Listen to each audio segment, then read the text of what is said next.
Well, hi, and welcome to Red Clay this month. I'm Dr. Judith Conway, and I'm the Supervisor of Unified Arts here at Red Clay, and I will be your host for this show. On today's show, we're going to discuss social networking and cyberbullying. The statistics are big. As of 2007, there are more than 300 known social networking sites. According to the Pew Internet Research, 94% of teens are online or have access to the internet. 65% of teens have at least one online profile, and 32% of the teens with profiles have experienced some sort of internet harassment. Here to talk with us today is Patty Daly Lewis, a former Deputy Attorney General in charge of the Family Division. Ms. Daly Lewis is now the Executive Director of the Beau Biden Foundation for the Protection of Children. So welcome. Thank you. It's nice to be here. Oh, I'm so glad you're here with us. I bet you have a wealth of background information to talk with us about. Now, just so we're all working on the same plane, what would you define as cyberbullying? I would define cyberbullying as utilizing social media, and I include cell phones in that, to injure, harm, or harass another person. Now, like, I get the social media sites, but what do you mean including cell phones? Well, when people use text messaging and different programs that are based in the telephone, not necessarily using the internet where you would sit down at a screen, but the constant text messaging of people, Snapchat, fish, things like that that can cause harm to especially kids, but adults are affected too. My goodness. That brings me to the idea of who are the typical victims? The typical victims are middle school and high school kids, although again, we do have adults that are victims in the context generally of a dating relationship or other types of relationships gone bad. But we do see mostly in middle school and high school kids, and just really what I consider to be an abuse of social media, saying mean and hurtful things, the types of threats that you would make to people on the phone or on social media. The real problem comes in where you can reach so many more people through social media than you could, like, say, when I, an old person, was growing up. I'm right there with you as being an old person. So, how do you know when you're a victim? Is it just because somebody said something that they thought was funny and maybe you didn't think it was so funny? Like, where's that line? You know, it is hard to describe victimization because some people take things differently. You can have 4 people that receive the same text message. One person would think it's funny and laugh it off. One person would find it offensive and say, well, that's not something that I would want to write. Another person's feelings will be hurt, and another person will be despondent over it. So part of it is not just the person writing, but the person receiving. How do you interpret it? How do you see it? Which is why these are very difficult cases to prosecute from a criminal perspective. Our focus has been historically on prevention, training our kids to know what the right thing to do is. Yeah, and I can see how that would be very difficult in terms of, everybody likes to be the funny guy, right? Or the funny girl. Everybody likes to make other people laugh, and especially in middle and high school, people are, young people are just developing that sense of what is funny and what is over the line. Right, and it's hard to say. Some of us, I, for example, grew up in a large family with 5 brothers. So I was used to being, kidded, teased. Other people aren't used to that. And some people just have developed a thicker skin. Part of this is, as parents, we need to indulge our kids in resiliency. Try and teach them to not take everything so much to heart and so personally, like they're hurt. But we also need to indulge our children in empathy. Teach children to be empathetic and think about you being on the other end of that comment or that series of comments, how you would feel about it too. And I can see how that would be difficult. If you look at the average sitcom that's on TV today, I mean, they're insulting each other. It's horrible. Yeah, It's horrible. I mean, Very sometimes often. we were just chatting about television. I'm not a huge television watcher. And I think part of it is because what I see is so shocking. And if we put that on for our kids to watch all the time, what do we expect is going to happen with them? Absolutely, absolutely. So, what can parents do to help their kids not be victims? So, you mentioned empathy and Empathy, thick resilience, and starting it at a very young age. Sometimes we see, the nation of helicopter parents, some of our parents have turned into. We have to expect that our kids are going to be great 99% of the time. Right. And they're not going to act so great the other 1% of the time. We have to accept when they misbehave, and we have to offer correction, swift and sure.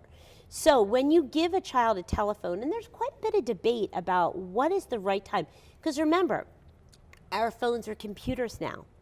When are we going to give this child a telephone? When are you going to give your child a computer? When do you let them go to the bathroom by themselves in a restaurant? When do you let them go to the mall by themselves? Giving them a telephone is putting them in a social world alone. So it's important when you give them a phone to have real understanding as what that means. So what are the rules? Real conversations. Rules, responsibilities, and when you violate the rules, what are the consequences? And the consequences have to be swift and sure. That makes a lot of sense. And do you have any recommendations for, maybe what one of the rules ought to be? One of the rules needs to be that the telephone is turned off during meal times, the television is turned off during study times, and the cell phone, too. The cell phone, excuse me, is turned off at night. We see these kids that are online until 2 and 3 in the morning. This is not a good thing for kids. Right, exactly. Sleep is so important, and I know that there have been studies done that say that screen time affects your ability to relax and go to sleep. Something about the blue light or the yellow light or something. And I think part of it is stimulation for kids. So the more they're stimulated, the less they're likely to start to wind down and go to sleep. It's the same with adults too. But make sure that you collect those phones. Or I know one woman who turns off the Wi-Fi in her house. Boom, it's over. Oh, It's that's over an till the next interesting morning. idea. Collect them all in a basket. Put them under your bed. What I've heard of people establishing a charging station, like that's in the kitchen or in the family room or something, not in anyone's bedroom, so that at night, before you go to bed, you plug your phone in to be charged, and it's obviously then not with you. We also do recommend for computers, whether it's tablets or desktops or laptops, your kids should not be going into their room after school, shutting the door, and being with their laptop until they go to sleep. Computers should be in a family area where parents can easily look at them and make sure that their kids are engaging in safe activities online. Right, yeah. As a teacher, I taught for a long time, and I always was impressed with how effective my proximity was to people. So if you're acting up and I come over and I'm still doing what I'm doing, but I'm standing right beside you, you're going to stop doing whatever you were doing that you weren't supposed to be doing just because I'm there. And I think that speaks a lot to parents as well, that if I can walk behind you and see what you're doing, then you're probably not going to want to risk doing something I wouldn't approve of. Right, and one of the things we talk to kids about is if this picture isn't okay to put on your mom's desk at work, then it's not okay to have on your phone. And the looks on their faces when we talk to them about that. Look through your phone and look at those pictures. Is this something you want on your mom's desk? No. Then that shouldn't be on your telephone. And so part of it for kids is appropriateness. But again, like you talked about some of the stuff on TV, it doesn't help us. Right. It doesn't help us. It doesn't support the message. No. I know that pictures on phones are a real, I've read in the paper, et cetera, that they're a real temptation, I'm going to say, for kids, and especially because, you know, the executive functioning of their brains right. is not fully developed yet, and so it's kind of easy to make a wrong decision. So if they have like a little rule like that, if I can't put it on my mom's desk, it shouldn't be on my Right. phone, like that's something nice and simple for them to come back to say, all right, here's my measure. Right, and something they can understand. So when you say to a kid, like, don't put something on your phone that's inappropriate, like, what does that even mean? And what's Exactly. inappropriate to one person is not inappropriate to another. But everybody kind of knows about putting that picture out on the desk so everyone can see it. Absolutely, absolutely. Now, you know, I also wanted to talk to you about the foundation. So what kind of work is the foundation involved in doing? Well, we're basically going to have 3 pillars. We're going to work with leadership development, advocacy, and child protection issues. So we want to develop in our leaders an understanding of child protection issues. We want to develop in both students and adults advocacy skills and leadership skills to help them, for example, in bullying. You know, one of Beau Biden's huge concerns was bullying. And it was something he was passionately committed to. So making sure that kids know about their responsibilities in bullying. We know that, for example, with bullying, the best programs are run by students. So we want to give students the tools, we want to teach them, we want to teach them to advocate, we want to teach them to be leaders, and the other is scholarship, so that we are able to give our kids and adults and our professionals the scholarship necessary to do their job the best they can do it. Oh, interesting, interesting. And when, how old is the foundation, and when do you expect these kinds of programs to start rolling out? Well, the foundation was established by Beau's family immediately after his death. Okay. And I just became the executive director, took over as executive director in January. I'm 2 days into my new job. Oh, so wow. We hope in the next 30 days we'll have our public announcement of what our pillars are and what we plan to do, both with kids, school-age children in particular, with college students, law students, and professionals and parents in the field of child protection. Beau was passionate. He was the most, I don't want to get emotional here. Okay. He was the most compassionate man I ever met. Oh, and really? he was going to make things right for kids no matter what. And so this foundation will seek to carry on his legacy and his commitment to protect children from both child abuse and bullying. Oh, well, that's excellent. Excellent. Thank you so much for Oh, coming on thank and you. talking to us. Thank you for having and, me. we'll be looking for great things to happen from the, I'm going to go back in my notes It's to a make long sure name, I right? have, the Beau Biden Foundation for the Protection of Children. And what a beautiful name that is, too. Thank you. Thank you so much. So stay with us. When we come back, we'll be joined by Brian Moore, the head of the district's public security department, and we'll talk some more about cyberbullying and what you can do to help your child deal with it, if it should happen. Thanks.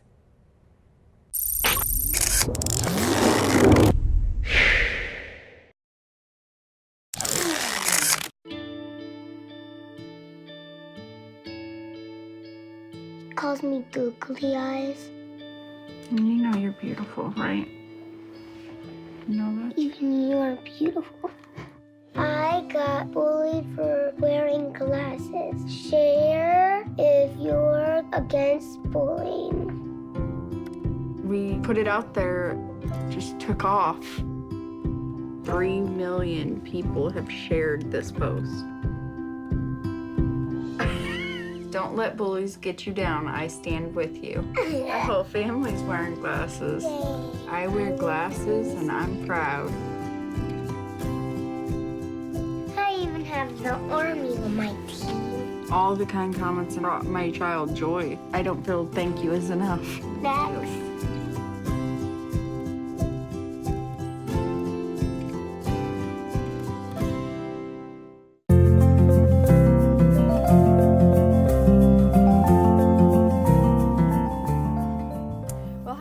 welcome back to Red Clay this month, where we're discussing social networking and cyberbullying. Please help me welcome Brian Moore, who is the head of our district's public safety department. Hi, Brian. Hi, how are you, Judith? I'm great. How about yourself? Excellent. Good, good, good. I'm so glad you're here with us today because Patty talked about a broad perspective, and we're hoping to get some more information and some more detail by talking to you. Okay. So my first question is, do you think that cyberbullying has more of an impact than traditional bullying? I think it does, for a number of different reasons, but mostly because of the nature of the bullying.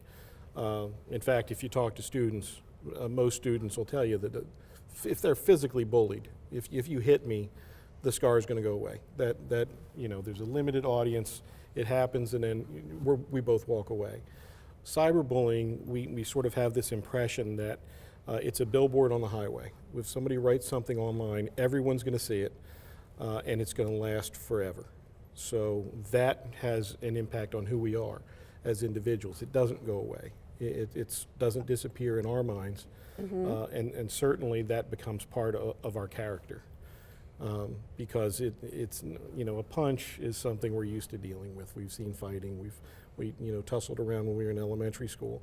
But when you call me something, we often use the statistic that said one negative comment is 16 times more powerful than a positive comment. So when you hear that, you know, and I have to agree with you. I know I worry more about when people criticize than when people compliment. absolutely, and that those withdrawals from that child's emotional bank account, it's hard to make them up, especially when people jump in and it's written online in an area that a student thinks of as their community. It becomes very difficult to monitor and more difficult for the student to really defend themselves. Yeah, that makes a lot of sense. I thought you were going to talk about just the timeliness of it in terms of, like, if you know, if Patty and I are having an argument, we have the argument and then I go home, and home is my safe place. But if we're having an argument online, then we can still, whether she's the bully or I'm the bully, we can still be attacking the other person, Yep. like 24/7. There is no safe place. The World Wide Web is just that. The internet's on 24 hours a day. It's on 7 days a week, and you can't hide from it. And you may want to. We've all seen people walking down the street, and you know, their phone's out in their hand, and they're looking at it. You can't help it. Somebody's talking about me. You want to see what the comments are, and particularly for a student who they're just kind of creating their self-esteem. They're just kind of getting their sense of self, and that sense of self-worth, when it comes from people that they consider their peers, which we don't always know are their peers. We dealt with a case not too long ago where the offender was in Toronto, and so he wasn't in the same country, and he was bullying a student. And unfortunately, it turned into a sexting issue, but at its very onset, it's a global issue. Oh, wow. Now, I guess I'm showing my age. Again, as Patty mentioned before, that I never even would have thought of that. I thought, of course, it's somebody you know, but this was somebody she didn't physically know. She didn't know, and that's one of the things that we really encourage students to do. You know, when you think about social media and what's on your Facebook account, you know, pictures of you and your friends, what your hobbies are, where you go to school, where you live. If a stranger walking down the street walked up to your child and said, you know, hey, you look cute. Could you give me your phone number, your home address? Let me stop by your house and look at your photo album so I know what your hobbies are. The child most likely is going to turn around and say, no, you're creepy, and run. Yeah. Versus online, when somebody we don't know sends us a note, we feel safe. It's online. They can't do any harm. I may know who they are, but I don't know. I'll just click yes to acquire their 3,000th friend or whatever. Well, you're telling that person, welcome to my world. And unfortunately, sometimes there are, as Patty can tell you, there are bad people in the world, and they troll, and they look at the internet as a place where we can find victims. And they do it 24 hours a day, 7 days a week. And it has happened here in Red Clay, unfortunately, too many times than we want to imagine.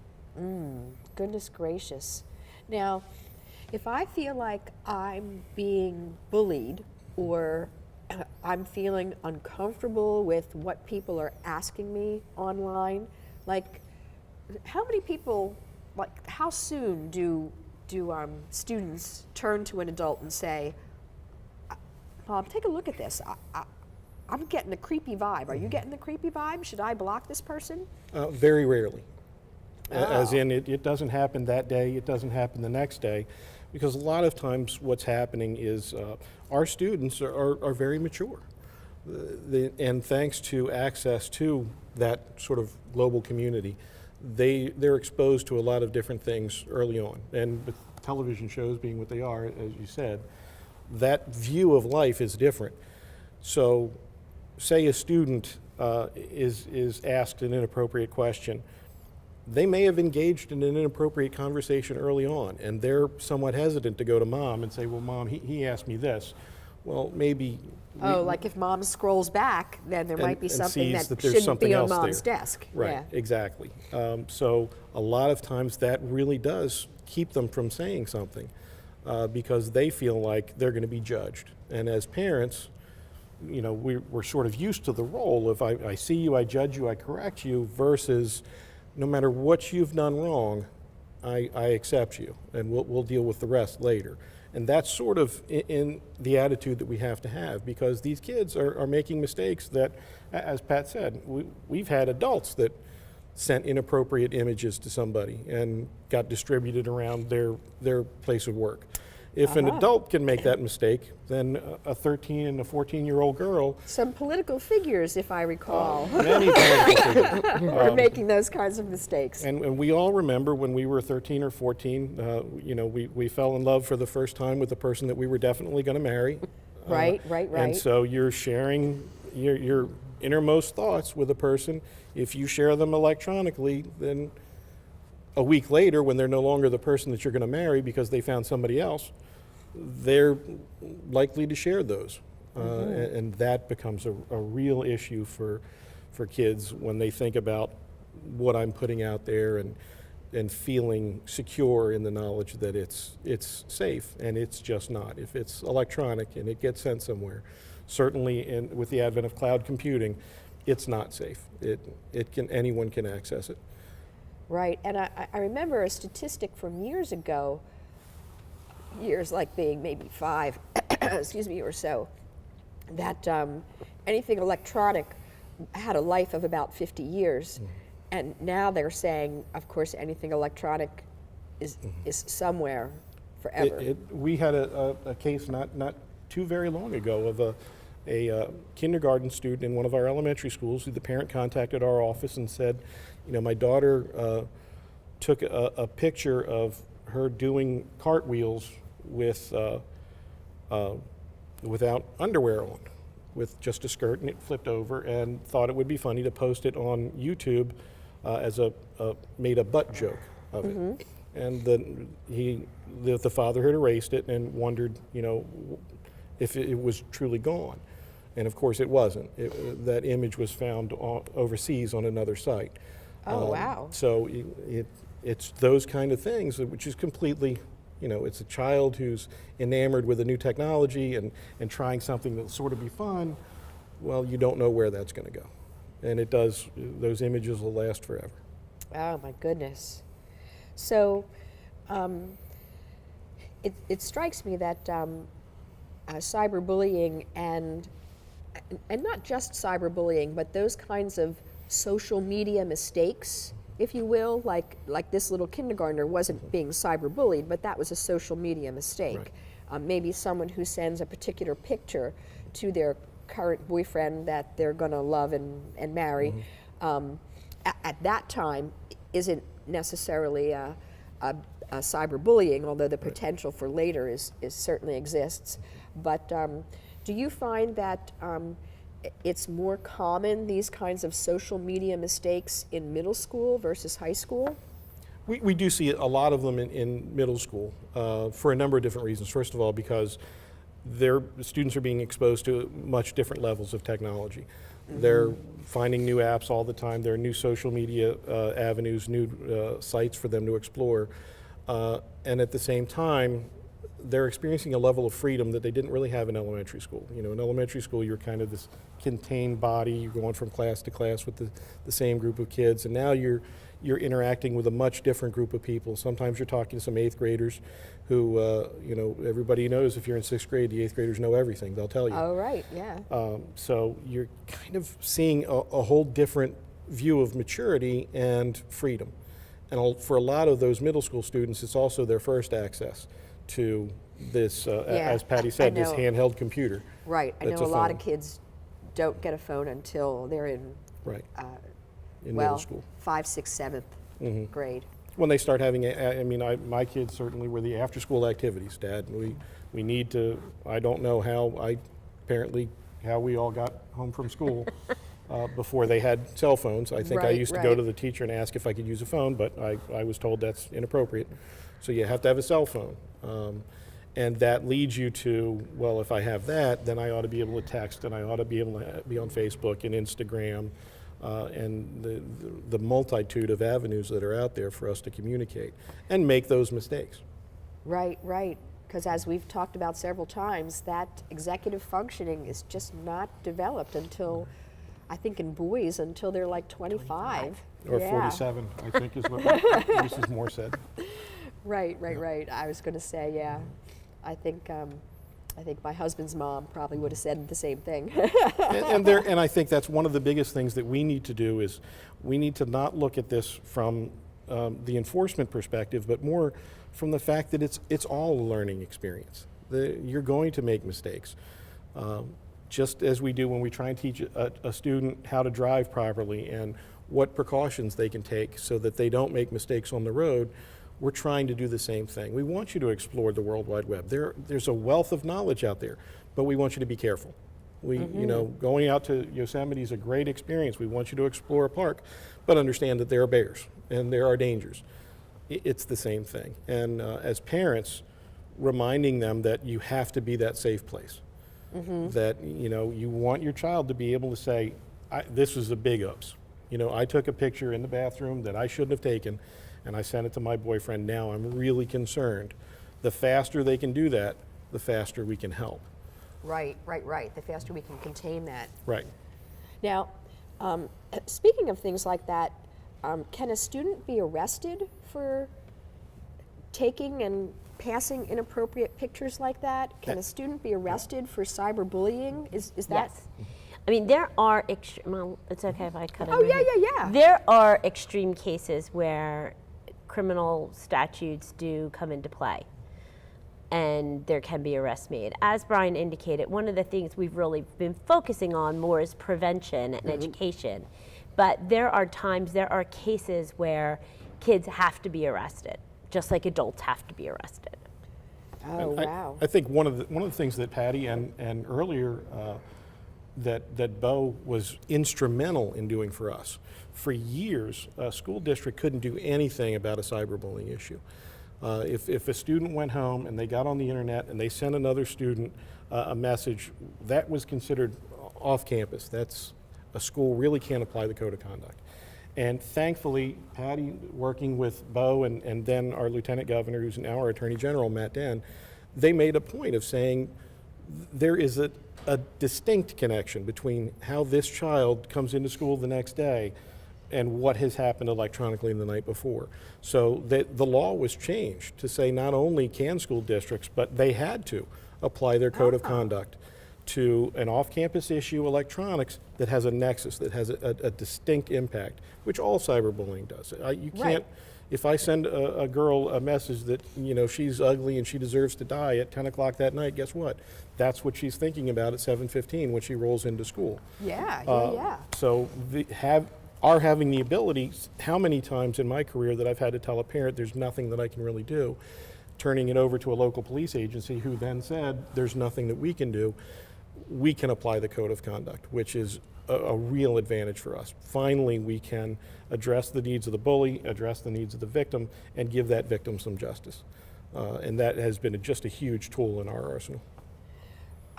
You've talked about prevention. What have you found are the most effective prevention techniques or tactics?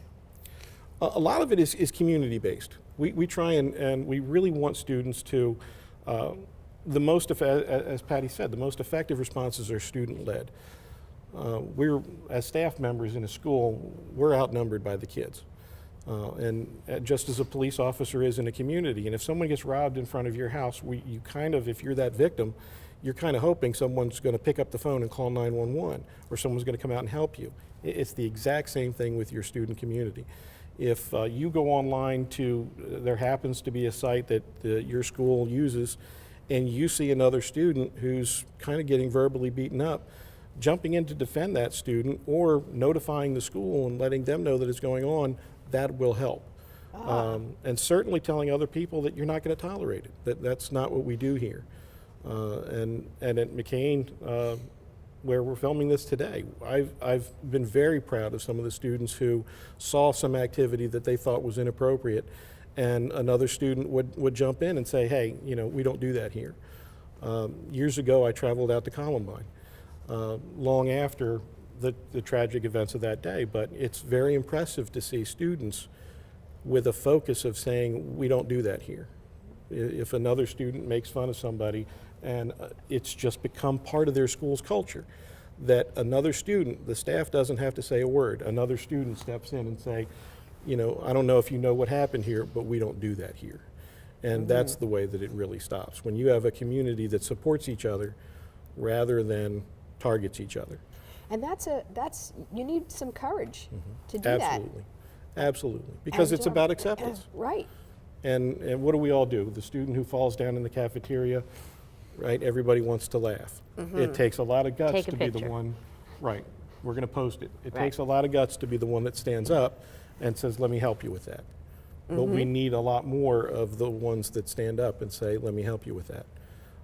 Certainly we always focus on, in elementary schools, the bully hero, the kid that the popular kid that we can take that sort of lead role in protecting somebody who needs it. And those are all the things that if we could get that to just move up the chain and into some workplaces and colleges, it would be great. Ah, that would be great. That would be great. A kinder, gentler kind of atmosphere, for just sure. more accepting. That's all they need to be. Yeah. Now, are there any techniques or tactics that students can use to kind of protect themselves?